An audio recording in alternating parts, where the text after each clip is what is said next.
going on, guys? This is the Experienced Optimist, and I got an article from marieclaire.com.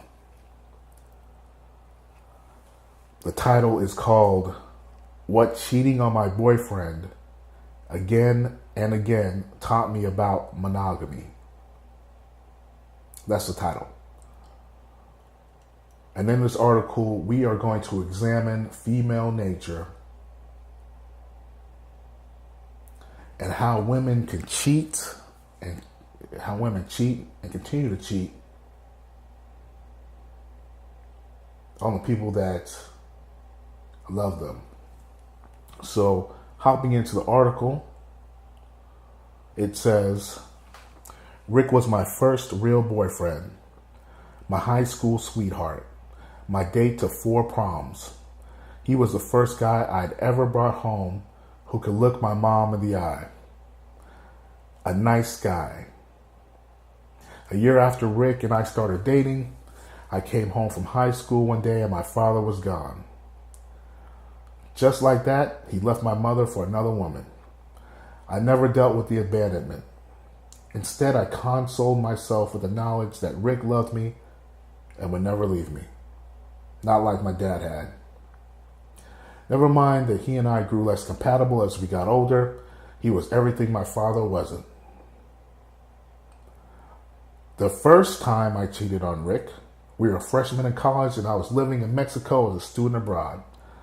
I slept with a guy who worked behind the deli counter of a bodega on the street where I lived. I told myself, what happens in Mexico stays in Mexico.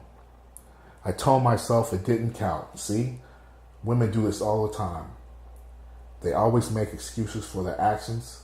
And guys, let me tell you this, if you don't know this already, if your girl is studying abroad or she goes abroad on those long European trips, get rid of her.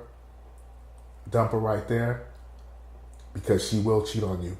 And just like this girl did, she'll say it doesn't count that she cheated on you. All right, continuing on. Then it happened again, this time back on campus. One night I drunkenly stumbled home with a guy I met at a party. I told myself it had been a mistake. I kept dating Rick. At this point, we know that Rick is most likely a simp. I never told him, and he never found out. And this is another thing. Women are good at cheating and never telling a person that they cheated on them. They'll keep that till their grave a lot of times. All right. A lot of people think monogamy simply doesn't work. They argue that human beings just aren't wired to be with one person and one person only. A common argument that was used in the defense of people outed in the Ashley Madison hack, which was that website where married people were cheating on each other. And that it's time to do away with this convention. This is how I justified my transgressions back then, by telling myself I couldn't control it.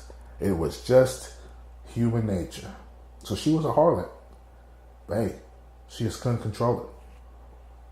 I didn't stop.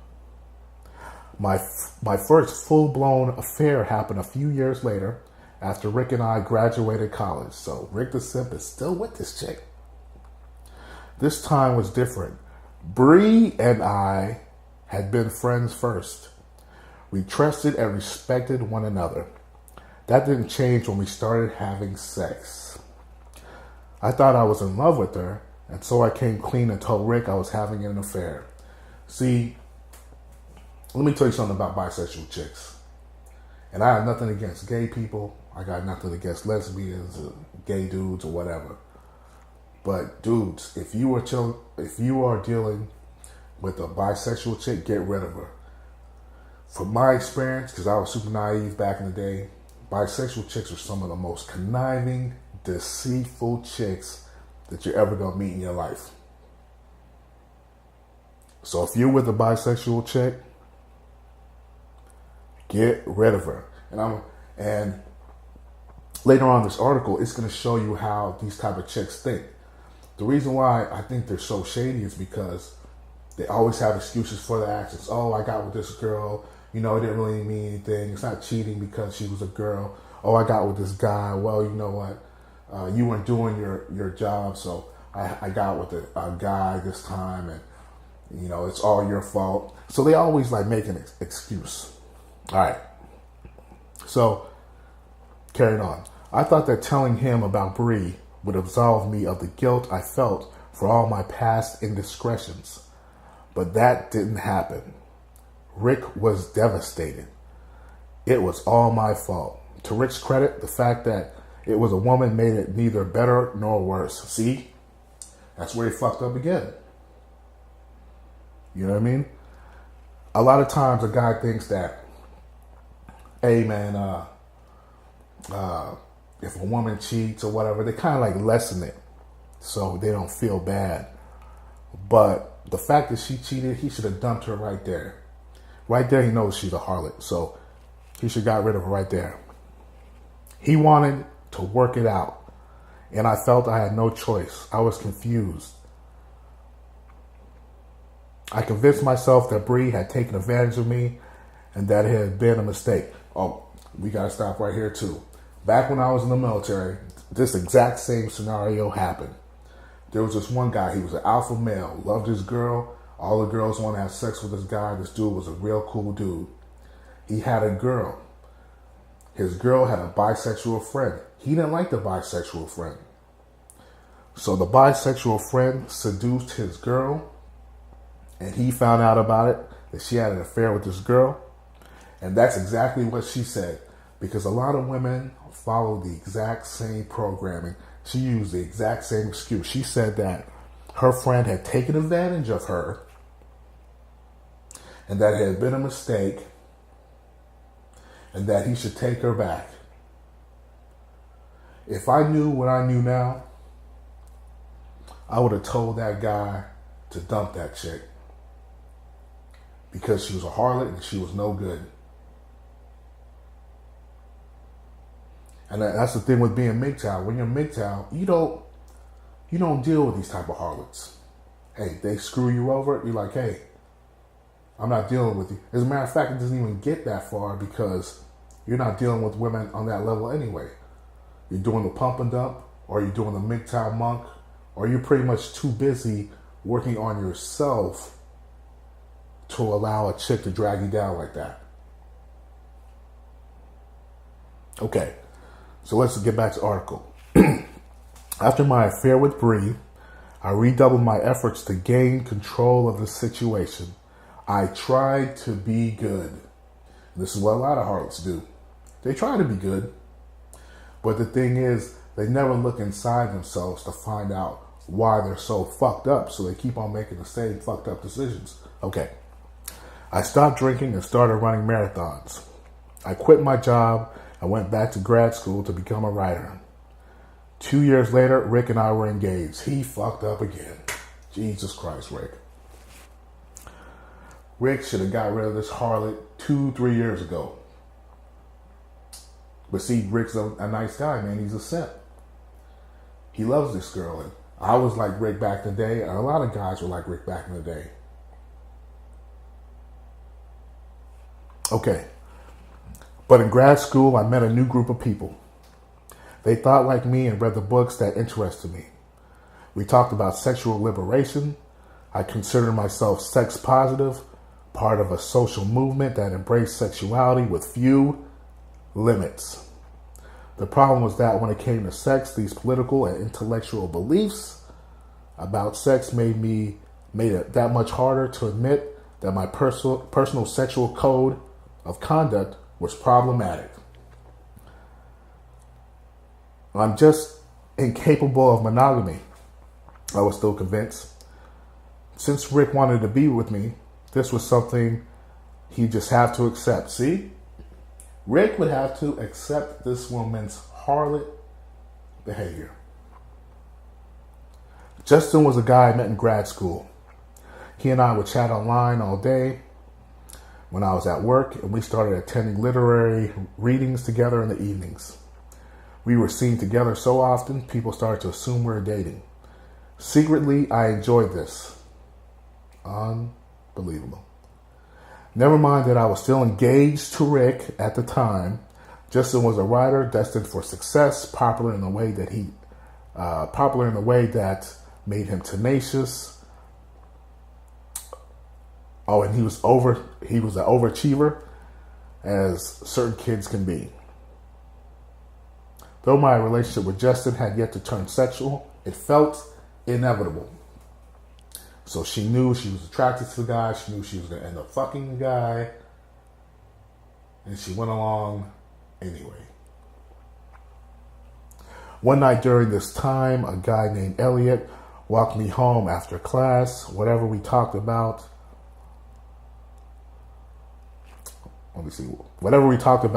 was not interesting, but I could tell that Elliot was interested in me. I liked the feeling of being desired. Under the pretense of having to do with school, we started exchanging emails daily. Justin and Elliot were friends, and I kept my relationship with one from the other, and both obviously from Rick. Jesus Christ. So now she's getting around. Unbelievable. The possibility of my actually being with either of them made it all the more exciting. Elliot suggested that I shouldn't flirt with him because I had a fiance. Hearing no, and this is important right here, guys, hearing no only egged me on. I admired his resistance. Unbelievable. A trollop by any other name is a trollop just the same. Then once, while drunk, I leaned into Justin and kissed him. He kissed me back. I immediately regretted it, knowing exactly what would happen. She didn't regret it. I knew I'd become insecure and possessive. Like my relationship with Bree, my friendship with Justin would be destroyed. It was as if the only way I know how to handle having done something I regretted was to do it again. So she's saying, listen to this logic. So she's saying that the only way to feel better about doing something that's bad is to kiss somebody, fuck somebody again, to just keep on doing the same bad shit, basically. That kiss led to a short-lived affair with Justin, which led to a series of other infidelities. So, man, now she's going full-blown harlot. For the next month, any chance I got, I'd get drunk and fall into my classmates' mouths, forgettable, regrettable, sloppy encounters in the restrooms, stairwells, and alleyways. And we're going to break right here because I'm going to tell you. One time there was a PUA guy, and he was talking about how his woman had cheated on him, which turned him into a PUA, and he started going out and doing day game, just talking to a whole bunch of chicks, I think in the UK. And then he said after he started doing that, he got better and better, and then he found himself like banging girls in restrooms, banging girls outside of nightclubs, all this crazy stuff. And he was thinking, man, because my game is so tight, I'm able to do this. But that's not the case. What's happening is, and what a lot of guys delude themselves into thinking, what's happening is, what you're doing is you're just basically running into chicks like this chick in the article. Your game's not getting better. You just run into a lot of sluts and harlots, and then they're allowing you to have sex with them in bathrooms and movie theaters and all sorts of stuff. And generally, they have boyfriends and husbands. So it's not your game that's so much better. It's the fact that by talking to a lot of women, you're just able to... what's happening is that you're exposing this whole new world of harlots that you never knew about when you weren't going out and gaming so many women. Okay, enough of that. I told myself I was having fun, experimenting. But it was more than harmless fun. I pretended Rick and I had an open relationship. And listen to this. I convinced myself that our rule was don't ask, don't tell. At the same time, I resented Rick for not calling me out. And this happens a lot. Like I said before in other videos I made, women always lose respect for you when you can't call them on their fuckery. They expect you to know when they're a harlot or a slut or a trollop. And when you don't catch on, they blame it on you because they think in their twisted logic that you should know enough about them and love them enough to call them out on their fuckery. Just like it says here. I resented Rick for not calling me out. I lost respect for him. I also lost respect for the people who fooled around with me. I lost respect for myself. Ultimately, carrying on multiple relationships was a complicated way of avoiding intimacy. And women do this all the time. Instead of being intimate with their partner, she could have been intimate with Rick. Instead of being intimate with their partner, what women will do is they'll just fuck. But they never connect and commit totally to their partner. Okay. I cling to Rick even though it was an ill fit. And the reason why she did that, like I said in other videos, is that women want their cake and they want to eat it too. They want to have the simp guy, which does everything for her, that she knows that she can manipulate and she knows that he'll never leave, and that she wants to go out and fuck and suck all sorts of types of dudes, or in this case, women. Because he didn't satisfy my impossible neediness, which no man can, I cheated. I was never fully present in any one relationship and thus avoided being vulnerable. And that's another big one. Women never want to be vulnerable because they always want to be able to leave at the drop of a hat. Underneath it, my actions were motivated by the fear that I was unlovable and that I would be abandoned. That's the excuse that she used, basically. The worse I felt, the more I sought relief. When I finally left Rick, I took everything. The furniture, the posters from the walls, photographs ripped from the album. I came by the night after I moved out and found Rick crying, alone, sitting on the floor. The look on his face was as if he had died. I felt so afraid. I said, "Stop crying or I'll leave." "You're leaving anyway," he said. "There's nothing I can do to stop you?" He was right. There was nothing that he or anyone could have done to stop me. I was a monster. Yep, that's true. Abandoning someone who loved me. I was just like my father. Yeah, that's right. You were. What's wrong? I thought he was a harlot like you, though. Anyway. It took me a long time to recover. Whereas Rick started dating someone else less than a month after we broke up. The woman he would eventually marry. He's still simping, man. The dude's still simping. He hasn't learned. Around the time they started dating, Elliot stopped returning my emails. He was doing me a favor by cutting me off. But of course, I didn't see it that way then. When Elliot refused to step in and rescue me, I grew increasingly desperate. I felt abandoned. I was angry at my friends. Recovery began when I finally started taking responsibility for my actions. Finally. I went to rehab for my alcoholism and my addiction to sex and love. I didn't do... See, and this is what I'm talking about with bisexual chicks. Bisexual chicks are like this. I mean, a lot of chicks are like this. But I find that bisexual chicks take it a step further. They're like they're all over the place. You know what I mean? Like, they don't know how to love. They don't know how to be loved. It's crazy. Okay. I didn't do recovery perfectly.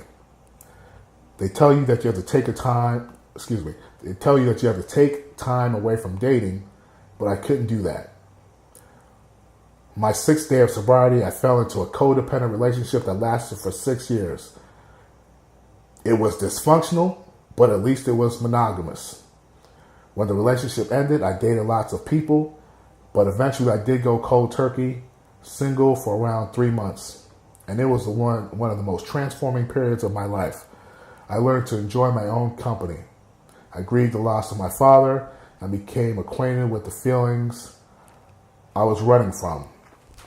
Today I know that while non-monogamy may be human nature, cheating is not. Everyone is capable of being honest about their feelings, wants, and needs. Before this, I blamed everyone for my cheating and had loads of excuses. But when it comes to infidelity, I don't think there's ever an excuse. The fact that I'm in a committed monogamous relationship today is almost beside the point. To be right in a relationship, I needed to get right with myself. See, that's the problem with a lot of women, man. It takes them forever to get right in their relationship. It takes them forever to commit. It takes them forever to communicate the issues that they have. And it takes them forever to connect. Most of the times, they don't ever connect. And it's very simple to connect with the person that you love, the person you're in a relationship with. But let's get back to Rick here, the simp that was in this article. Let's imagine that Rick was MGTOW, men going his own way. First of all, once he met this harlot, he would have just talked to her, had sex with her, and sent her on her way. Rick would have never experienced the mental anguish of being cheated on. He would have never broke down the way he did. He would have been working on himself, probably at the gym, getting his body right, getting those six-pack abs, working at his job, moving up the corporate ladder to get paid more money, traveling the world, starting a business. This is all the things he could have done if he was MGTOW. Getting married later on after he left that harlot, that would not have happened because he would have been so focused on himself and his own happiness. He would not need another person to complete him. So basically, going back to the article, if Rick was MGTOW, he would have avoided all this. And those other guys, they would have avoided it too. Well, I think most of them just had sex with her and left her, I guess. But think about all the people that this harlot, she touched in her life, and she probably screwed up. And that's the reason why MGTOW is so important, especially nowadays. You don't have time to be committed to and experience all this hardship and pain when there's so much in your life that you could be doing to better your life. Well, I'm going to get off my soapbox. This has been a pretty long video, but it's important to understand that these are the types of women men have been dealing with for the longest periods of time. Women who don't love themselves. Women who don't commit. Women that have abandonment issues. Women that will say, hey, well, it was a woman. I slept with her. It doesn't really mean anything. Until they sleep with the next woman and the next guy. And then blame it on you, like she said. Lose respect for you.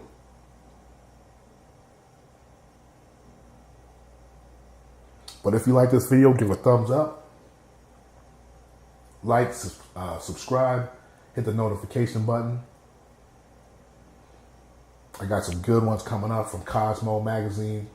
We're going to be reviewing that. We're going to be going over female nature, examining that. And I can't wait. But I'll talk to you later, guys.